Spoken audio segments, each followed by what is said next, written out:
I wanted to just kind of move through some of these ideas. And at the outset, there are three lessons that are going to be in succession on eyes, ears, and lips. And I like this progression with the lips last, because in all these things, the last thing that we need to do is talk. And that there are things that need to be seen, there are things that need to be heard, that need to be pondered and considered before we speak. And we're going to begin thinking about the eyes of an encourager. You have in, just by way of introduction, you have in Acts chapter 17 and in verses 22 and following, Paul is at Mars Hill. And he makes a statement. He says, "As I beheld the object of your devotions," the object of your, I beheld the notes.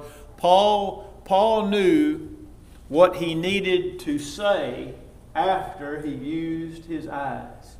And by the way, the words that he used were not, I don't even know if this word, condemnatory. In other words, he did not condemn the people. He simply explained where they were in their thinking and where they needed to be in their thinking. And in other words, he saw and then he weighed his words carefully before he spoke. And so, and then I also thought about with the idea of ears, thinking ahead. In Acts 23, Paul was on trial. And in the course of that interrogation, the Bible says that Paul perceived there was a tumult among the group that had all gathered to condemn Paul. And it says that Paul perceived that some of these folks were Pharisees and some were Sadducees, which means in all likelihood he used his ears. Now there may have been some type of formal dress that might have marked the groups as being different, but we know that whatever it was that they said was different, and marked them as being a part of those two polarized groups. And then, having perceived that some were Pharisees and some were Sadducees, then he spoke. He said, "For the reason of the resurrection, I am called into question this day." Well, why did he say that? Because the Pharisees did not believe it. The Sadducees did not believe in the resurrection because they didn't believe in the soul. But the Pharisees believed both of those things. And so by using his senses, he was able to create a division among those who had opposed him. And then in dividing them, all of a sudden now the Pharisees say, well, he's not such a bad guy after all. Now, he in no way was endorsing Phariseeism, but all of a sudden these people are minded differently, and now they've turned their attention on each other as opposed to being upon Paul. And in our Fishers of Men class, we refer to this as evangelistic perception. It's called evangelistic perception.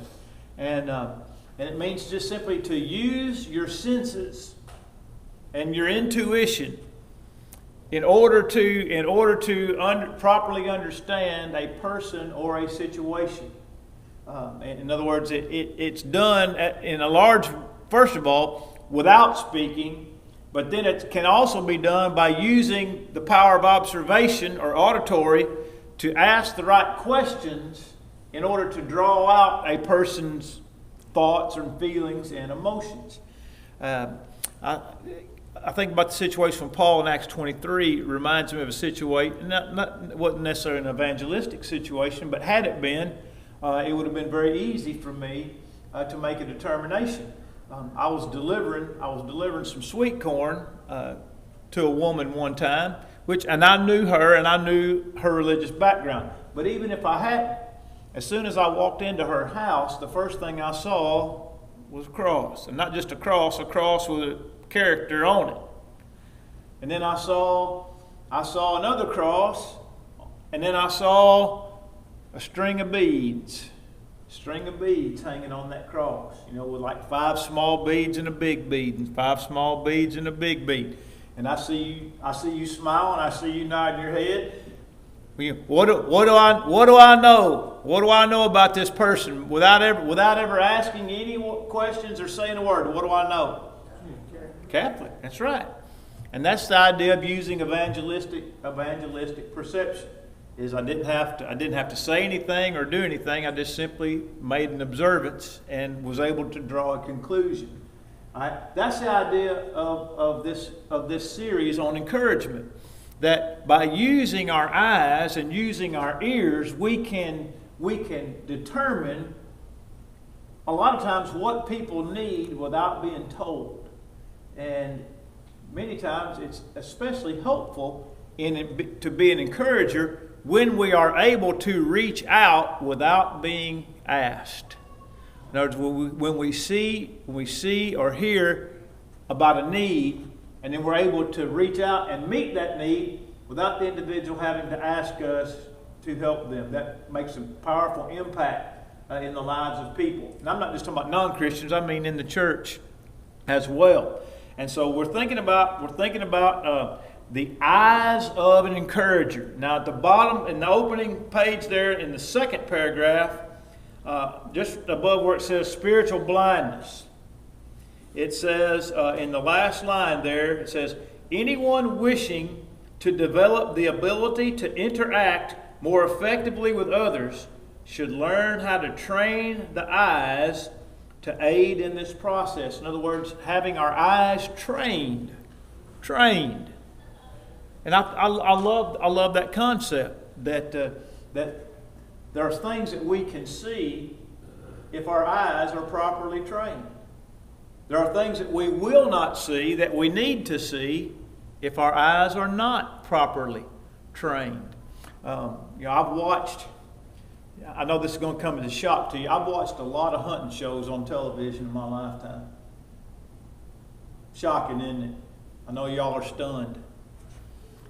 But I watch some of these guys hunting in Africa, and they're riding down the road in a vehicle, and on top there are spotters or trackers, and they're just hammering down this road, and all of a sudden, out of nowhere, the vehicle comes to a screeching halt, and those guys just pile out. And somehow, while driving down the road, they've seen a track.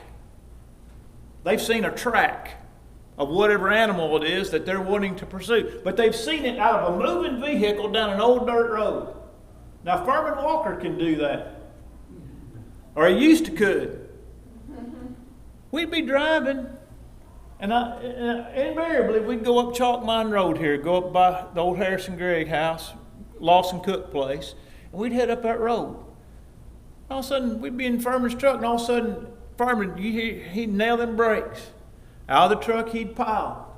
He'd see deer tracks on the side of the road while he's driving. On my side. On my side. And I'm like, what in the world?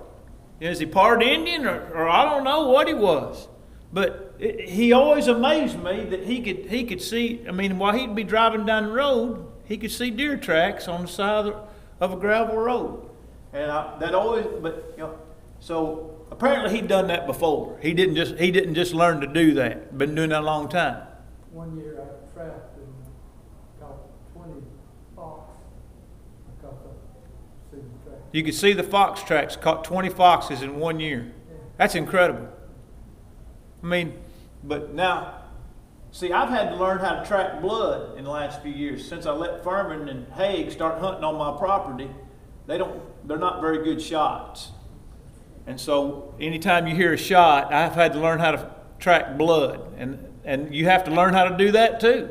If you've ever done that, you got to learn how to look for blood and sign. And so, but it amazes me how people can be trained to see things that apparently are in broad daylight that the rest of us cannot see. And so we want to be able to think tonight about training our eyes as a source of encouragement. There's an old saying, this came from, it's an old Catholic saying, that says that, and it will introduce us into the next segment. It says, Christ, and you've probably heard some of these lines. It says, Christ has no body now but yours, no hands, no feet on earth but yours. Yours are the eyes through whom he looks with compassion upon this world. Yours are the feet with which he walks to do good. Yours are the hands through which he blesses all the world. Yours are the hands. Yours are the feet. Yours are the eyes. You are his body. Christ has no body on earth now but yours. And I think it's a very apropos statement that Christ is going to do his work on earth through us. And it's not that Christ can't see from heaven those things, but he's not going to act from heaven. In other words, it's up to us to see those things and then go in his name and meet those needs and as encouragers. All right, now the bottom of the page over to the top of the next page, it talks about the loss and our physical sight or our attitude about sight. As a general rule, most people, if you ask them if you were going to start a list on what sense you would not want to lose first, I think most of us would probably choose our eyes, right? I mean, I'd rather lose my sense of hearing than lose my sense of sight. That's generally how valuable we view our eyesight. And then you think about people that have lost their eyesight. What a difficulty it places, a burden it places on them. That losing other senses does not create. Johnson uses the example in John 9 of the healing of the blind man, which is an interesting case because in this particular account, Jesus returned the sight of one man and exposed the blindness of others. Think about that. He returned the sight of one man, or gave one man his sight, not returned it, I guess a man was born blind, John 1. But he gave one man his sight and exposed the blindness of others. And what I mean by that is this. The blind man is the focus of John 9. That Jesus spit and made clay and anointed his eyes and said, go and wash in the pool of Siloam. And by the way, if I remember correctly, Jesus did not, I guess it would probably be implied, but Jesus didn't tell him to do that and he would see. He just said, go and wash. And he went and washed, and when he washed, he got his sight. And of course, then that man recounted the event, said, a man named Jesus anointed my eyes and said, go and wash in the pool of Siloam. He said, I went, I washed, and I received my sight. So here we have Jesus giving sight to a blind man. But at the same time, he revealed the blindness of the Pharisees. Because the Pharisees kept questioning the man. Well, people say, well, that's not him. That just looks like him. He said, no, it's me. I'm the blind man that I can see. Well, how did you get your eyesight back? And eventually he just got fed up. He said, I've already told you how I got my eyesight. He said, do you want me to tell you again so you can be Jesus' disciple? Kind of stabbed him a little bit with that one. We're Moses' disciples. We're Moses' disciples. This man's a sinner. They said in John 9, about verse, was it 9, is it 31?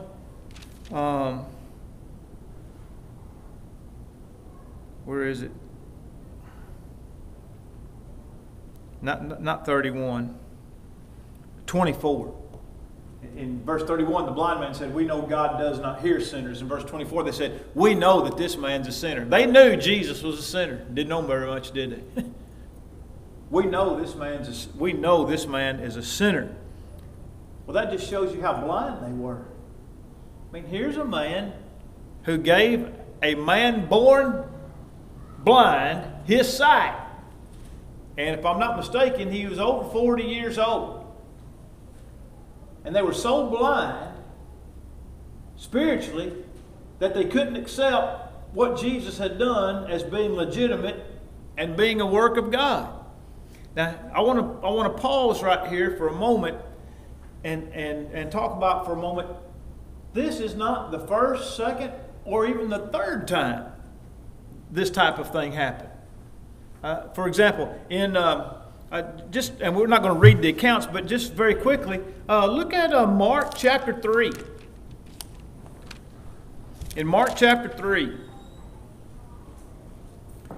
beginning in verse 1, you have a man brought in Mark 3, beginning in verse 1, you have a man brought to Jesus who has a withered hand. Verse 2 says, they watched him closely, whether he would heal him on the Sabbath, so that they might accuse him. In other words, we want him to perform a miracle so we can level an accusation against him.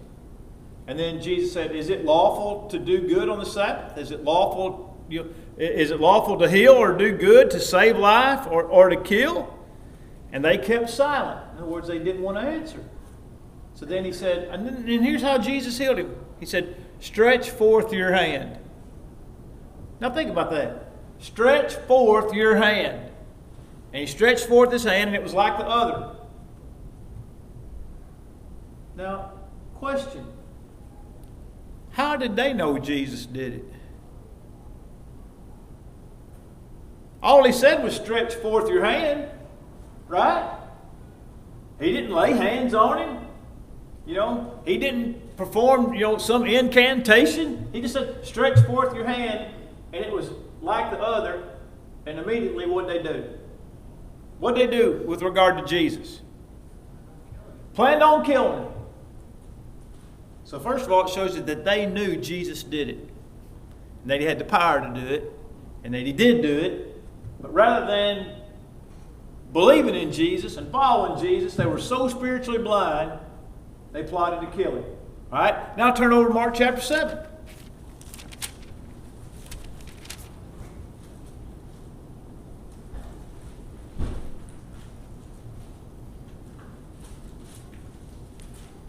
In the first, 23 verses, you find about the Pharisees and their spiritual blindness with matters pertaining to purification. And Jesus just gives a very simple statement. What a man eats doesn't defile him. What defiles him is what comes out of him.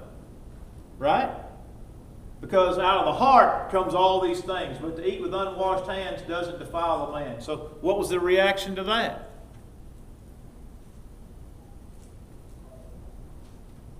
Not very good, was it? How about going all the way back to the early part of chapter 7? Now when they, that is the Pharisees and scribes, when they saw some of his disciples eat with defiled, that is with unwashed hands, they found fault. They found fault. So blinded by their traditions. Note, they said, why do your disciples eat or not walk according to the tradition of the elders, but eat bread with unwashed hands?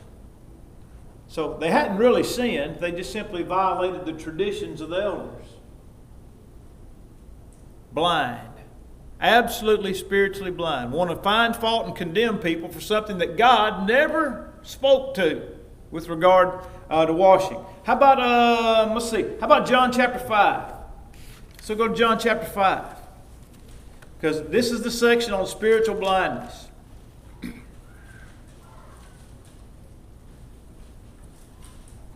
In John 5, you have the man who's laying at the pool of Bethesda. He's been lame for 38 years.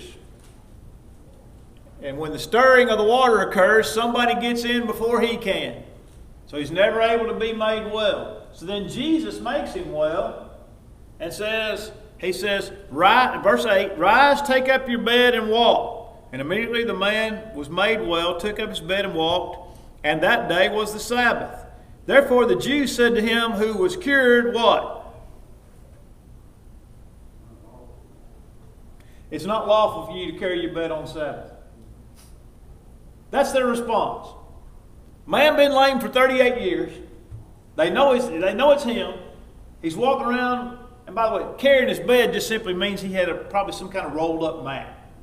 It wasn't like he was toting half a bunk bed or something like that. He had a rolled up mat. It's not lawful for you to carry your bed on the Sabbath. Go down to verse 16. What was the response?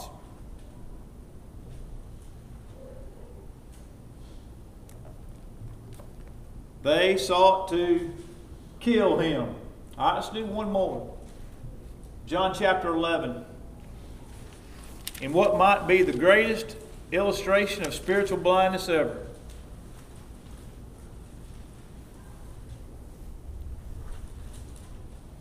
The raising of Lazarus from the dead.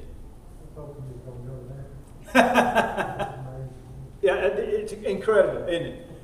If there ever was a head scratcher, this one's it. Here's a man been dead 4 days. And by even the account of his own family, his body has begun to decompose. Lord, he has been dead 4 days. By now he is smelling. He smells. Roll the stone away. Lazarus, come forth. Lazarus, come forth. A man been dead 4 days gets up out of the grave and walks out of a tomb. What is the response? What is the response? Verse 47. What shall we do? For this man works many signs, and if we leave him alone, everyone will believe in him, and the Romans will come and take away both our place and our nation. Look at verse 53. From that day on, they plotted to put him to death. Why in the world, or how in the world, could anyone be witness to raising a man from the dead that has been dead 4 days? But I'm not going to believe him. I'm not going to believe in him. I'm going to plot to kill him. Then you get over to chapter 12, and into verse 10, the chief priest plotted to put Lazarus to death as well. Yeah. Not only are we going to kill Jesus, we're going to destroy the evidence. We're going to destroy the evidence. They plotted to kill Lazarus also because of him. Because of him, many people believed in Jesus. Now, this is the epitome of spiritual blindness. I mean, this is spiritual blindness to the nth degree. Now, I don't think there's anyone here, and I don't think there's anyone that's watching this or may watch it later, that is so blind as the Pharisees are. But what I want to emphasize is there are ways in which we can be blind like the Pharisees. In other words, for example, if we see a need and refuse to try to meet it. Like the saying, if a brother or sister be naked and destitute of daily food, and you say to him, "Go in peace, be ye warmed and filled." Notwithstanding, you do not give him what he needs. In other words, what good have we done? What good have we done? Of course, that's in the context of even so, faith without works is dead. And so there are ways in which we can be blind. Like I said, not to the extent that the Pharisees were blind, because that's just unbelievable. But when we refuse to see needs or refuse to meet needs or excuse ourselves from serving others that are in need, then we have a form of spiritual blindness. And so as we go through, look down at the bottom of page 66. I never thought about this, but it's a great.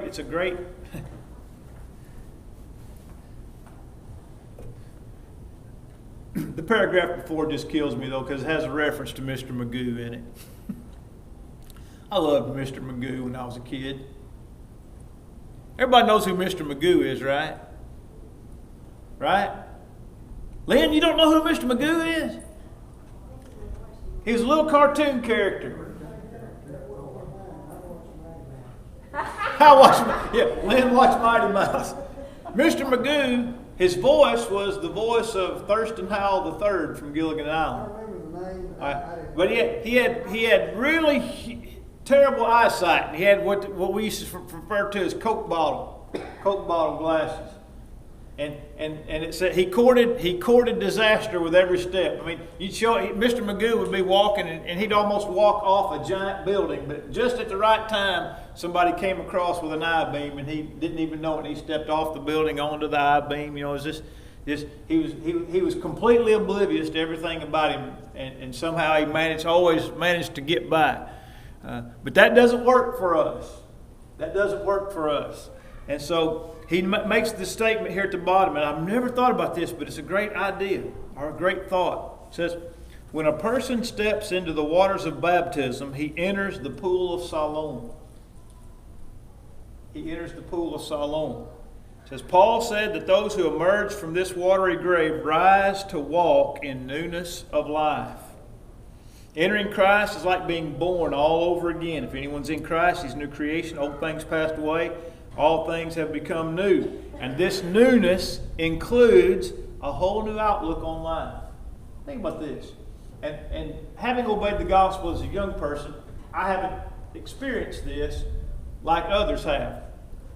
But to think about this. Lynn, you were an adult when you obeyed the gospel. Philip, you were an adult when you obeyed the gospel.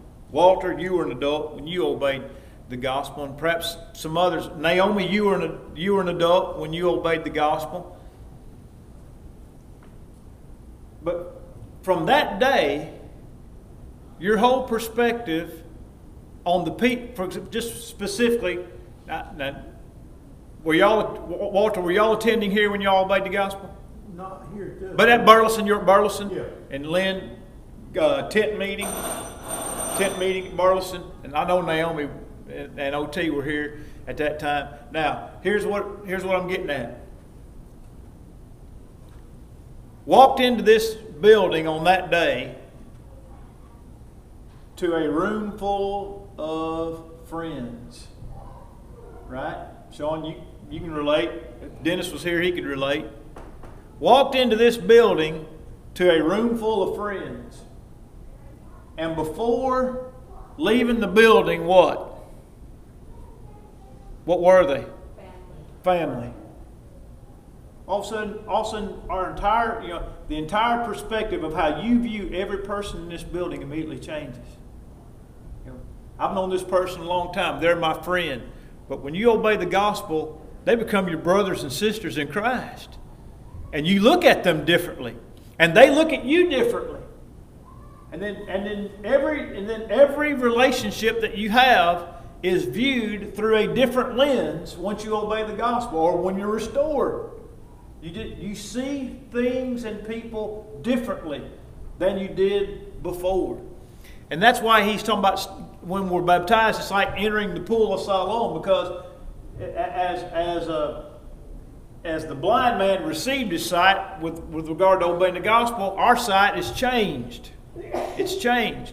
And he says, the Christian sees his spouse, his children, his in-laws, his neighbors, his boss, and even his enemies in a totally new way, able to see the purpose and goal of life for the first time. I can even think about, a year ago on this July 4th, when I met my father-in-law, he was a faithful Christian. And then he left the faith for 27 years. 27 years. But I'm going to tell you something.